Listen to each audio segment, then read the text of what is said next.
Muy bien, amigos, continuamos nosotros con Economía para Todos. Está con nosotros José Antonio Muñiz, gerente de la División de Negocios de Mi Banco. José Antonio, ¿cómo está? Bienvenido, buenas tardes. Valeria, muy buenas tardes. Qué gusto tenerlo por acá, José Antonio, justamente para hablar de uno de los temas importantes que sabemos que es uno de los pilares que tiene Mi Banco, que es la inclusión financiera en nuestro país. Y la pregunta que muchos nos hacemos de por qué hay tantos emprendedores que aún todavía no pueden acceder a un crédito formal. Partimos de la mirada de que ellos sí desean, sí hay intenciones, pero ¿qué ocurre en el camino? ¿Por qué se suelen perder? ¿Por qué no se llega a una cifra, digamos, consolidada para que puedan acceder a un crédito formal? De acuerdo. Sí, a ver, yo creo que primero hay que resaltar que hemos avanzado mucho en los últimos años. El 2021 lo que teníamos era un índice de inclusión financiera, que es un indicador que manejamos en Credit Corp. Estamos en un nivel de 38 puntos, digamos, ¿no? Y para el 24 ya estamos en 46.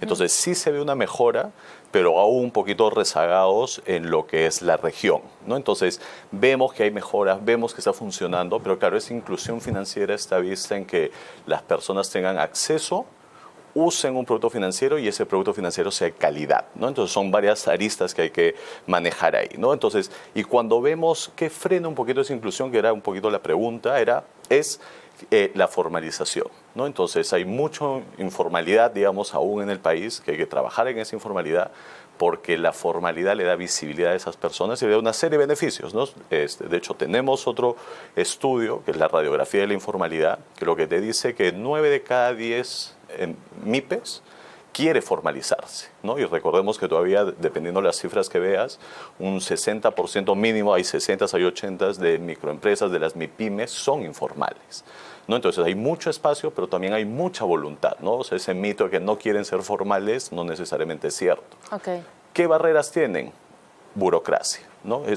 Son muchos trámites, es muy complejo, ¿no? El 64% de los entrevistados te dicen, oye, esto es difícil de hacer, ¿no? Entonces ahí hay una tarea pendiente de cómo hacemos mucho más simple esto y menos costoso. Y no necesariamente la plata, sino no me puede tomar muchas horas al día o del día el hacer un trámite para volverme formal, ¿no? Necesito que alguien me explique esto, ¿no? Entonces, la otra arista es más de educación, ¿no? Cómo acompañamos a los microempresarios para que puedan hacer una formalización, que transiten el camino de la formalización. ¿Y eso eso corresponde más al sistema financiero, ajustar y afinar y hacer más fácil este camino para los emprendedores? Entiendo que es así la figura. Yo diría es tarea de todos, ¿no? ¿Por qué? Porque la informalidad es un tema que tiene muchas aristas, ¿no? Por el lado de las instituciones financieras, por ejemplo, tenemos que trabajar en productos simples, en accesibilidad, tenemos que hacer que el pedir un crédito, digamos, o abrir una cuenta sea muy fácil, apoyados en digitalidad, apoyados en contratos más cortos, más legibles, ¿no? Pero también por el otro lado, las instituciones públicas, ¿no? Los reguladores, la SUNAT, los municipios, también tienen que poner de su parte, ¿no? 80% de las pymes con las que hemos hablado, entre 60 y 80%, te dice que es muy difícil el transitar esos caminos de la formalidad con las instituciones públicas, ¿no? Entonces, o que el trámite es muy largo o que no se entiende, pero ahí hay una oportunidad inmensa. Si simplificamos eso, ayudaríamos muchísimo, ¿no? Entonces, todos tenemos que sumar. ¿Qué tanto está, digamos, enraizada la idea de formalidad, crédito, acceso a estos créditos formales que te da el sistema financiero y un impacto positivo a la clientela, un impacto positivo a mi negocio? O sea, ya los emprendedores hacen esta asociación, hacen esta suma de 1 más 1, acción, consecuencia, o sea, ¿ya lo tienen mapeado? Yo te diría, cada vez lo hacen más. Ajá. Y de hecho, algo que nos sorprenden los números es, claro, un 30% de las empresas, vamos a llamarlo así, tienen acceso a estos productos financieros más formales, que tienen más oferta de dónde elegir, ¿no? Pero todas esas mismas personas te dicen que un 70% cree, y firmemente lo cree, que su negocio iría mejor si fuera formal, si tendría más acceso a más portafolio de servicios financieros, ¿no? Y eso se traduce en que podría atender mucho más clientela. Podría tener medios de pago distinto al efectivo, pero para tener esos medios de pago necesito los productos financieros y ser formal, ¿no? Claro.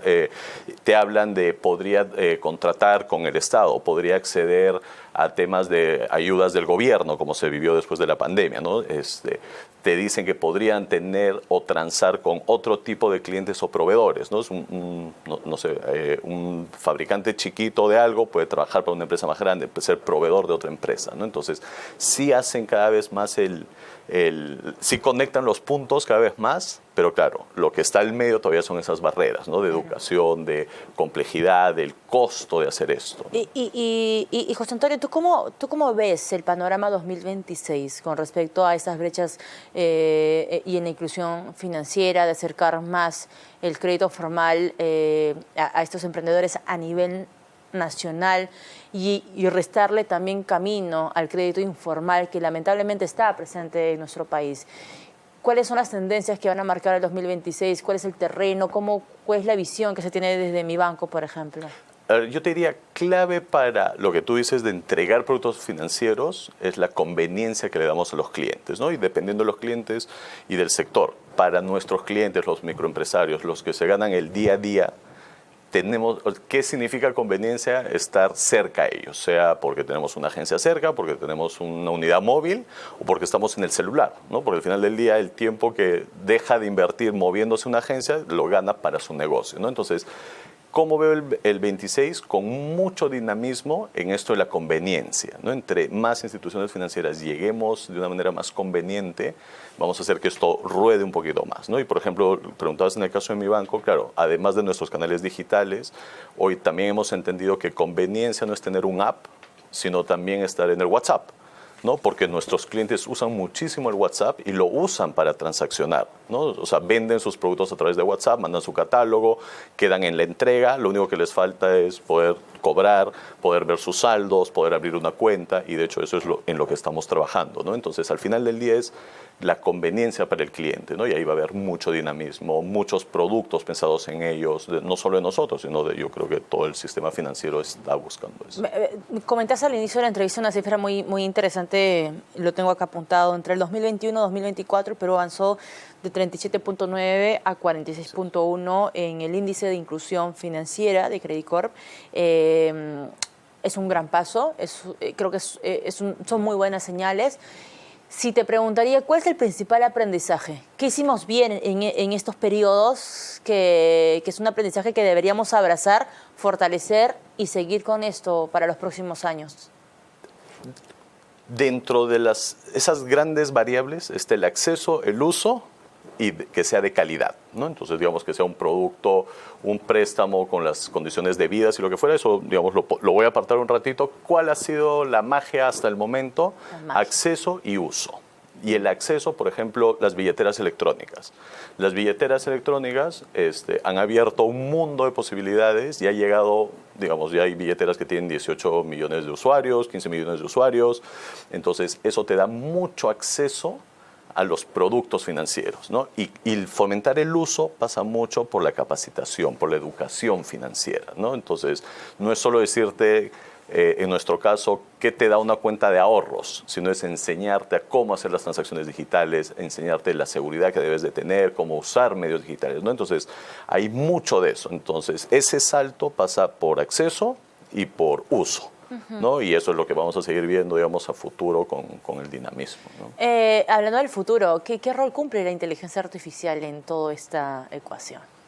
A ver, para mí, el gran rol que nosotros lo estamos viendo es en la personalización masiva, ¿no? Lo que queremos lograr es, oye, cómo utilizamos todas esas capacidades para cortar muchos de los gaps que tenemos para llegar a los clientes, ¿no? Nuestro modelo de atención es hoy mucho de ¿no? nuestro asesor que camina, va, encuentra al cliente, hace toda una evaluación, y muchas de esas tareas podrían estar apoyadas por inteligencia artificial, ¿no? Entonces tenemos superhumanos que al final del día van a tener más tiempo para poder hacer mucho más visitas y asesorar, porque el gran valor de nuestro asesor de negocio es la relación con el cliente, no no la transaccionalidad, ¿no? Sino es cómo lo ayudas, cómo lo educas, cómo lo haces transicionar a la formalidad, cómo lo ayudas a crecer en su emprendimiento, en su empresa, cómo haces y escribes esa historia de progreso en su negocio, ¿no? Entonces, todo eso es posible porque le liberas tiempo de moverse, le liberas tiempo de llenar cositas, lo ayudas guiándolo en qué preguntar al cliente, qué no. Todo eso lo queremos potenciar con inteligencia artificial, ¿no? Y también dar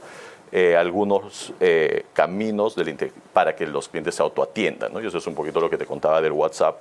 Es la interacción está atrás, hay una inteligencia artificial, digamos, que está ayudando a entender lo que nos está preguntando el cliente para que sea más fácil y ya no pues solo el arbolito de decisión de marca 1, si quieres esto, o marca 2, sino que siente esa calidez, ¿no? Porque también nuestros clientes, y yo creo que todos valoramos que nos entiendan, ¿no? Claro. Que sea fácil y la cercanía conversar. además, ¿no? Exactamente. Qué interesante. Y ya para cerrar, si quisiera llamar un poco a la reflexión en tu siguiente respuesta, José Antonio, porque creo que mientras más terreno o mientras más avancemos en esa tarea pendiente de la inclusión financiera, además llevando el crédito formal, le estamos restando terreno al crédito informal en nuestro país.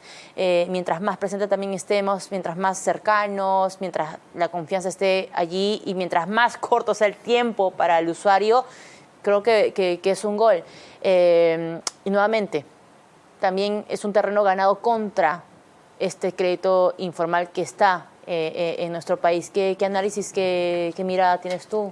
Sí, es como dices, ¿no? Y justamente a mí lo que me gusta mucho de este índice de inclusión financiera, que es el acceso, el uso y que los productos sean de calidad, ¿no? Entonces, justamente la economía informal, de la industria financiera informal, digamos, sí, no tiene calidad, ¿no? ¿Y por qué? ¿Y qué es calidad? Y no solo es lo que se puede leer si alguien se financia y no paga y todo eso, no, también es de calidad, es que si te tiene que acompañar esta entidad financiera en tu evolución, ¿no? Entonces, claro, necesitas como empresa darle más capital, confiar más, darle plazos más largos, que eso no puede acompañar digamos, el sistema informal de financiamiento, ¿no? Entonces, o el familiar o el amigo que te presta, hay un punto en el que necesitas esto, entonces, claro, ¿cómo vamos a cerrar eso? Es mucha educación, ¿no? Mucha educación, y la educación parte por hablar también muy claro, ¿no? Que es algo que también que se nos reclamaba mucho a la industria de, oye, tus contratos son ilegibles. Y yo creo que la industria ha avanzado muchísimo